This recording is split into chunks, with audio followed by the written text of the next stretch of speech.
के तो खाली पाछस पानी फेंके जाए बस। अरे पागल है का रे, हम पीछे से पानी फेंकब? अरे बल्टिया से उल्टा उल्टा ही कहा है। हाँ मटिया फुलवाई के बे फुलवाई के बाद पानी बबलू फेंकबा। बबलू से हां भाई उनके पास बोरिंग है ने। बोरिंग भले है लेकिन उलचबू तो तुहिन।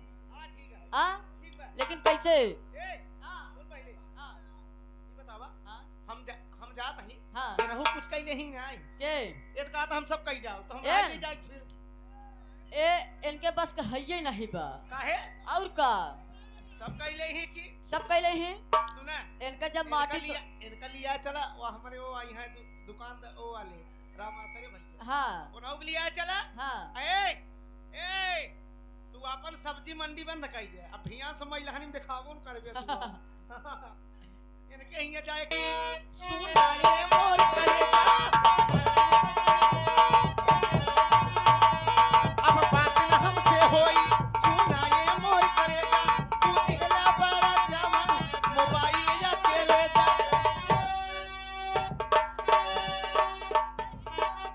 याद करा चाहिया कुंवार रहलू याद करा चाहिया कुंवार रहलू पियवा से पहिले हमार रहलू याद करा चाहिया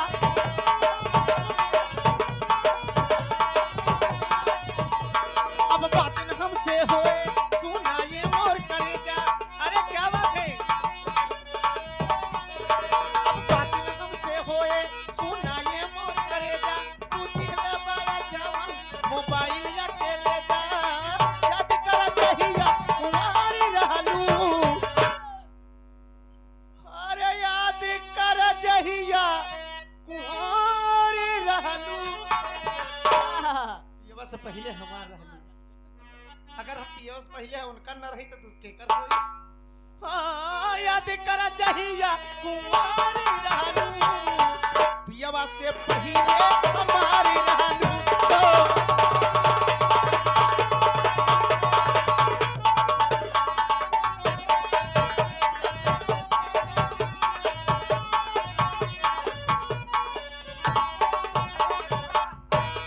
प्यार जब कैली दूसरा के थान हो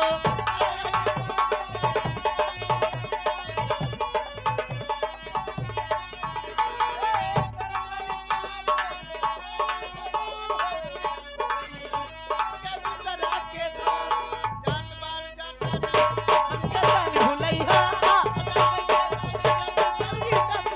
क्या है अरे याद कर चाहिया कुंवारी रहलू सबसे पहले रामासरे के रहली हाँ?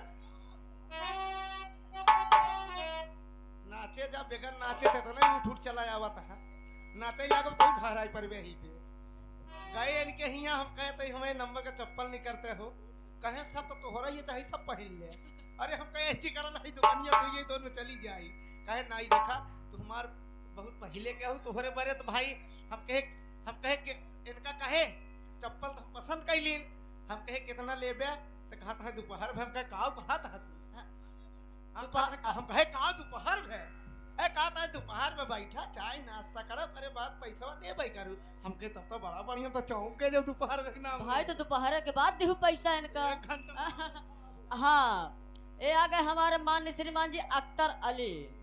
अख्तर अली जो हो गई शादी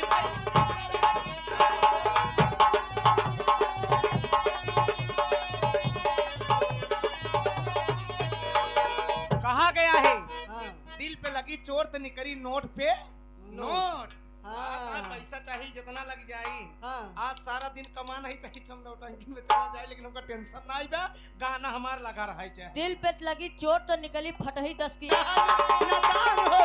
हो गई शादी पहली दूसरा के थान हो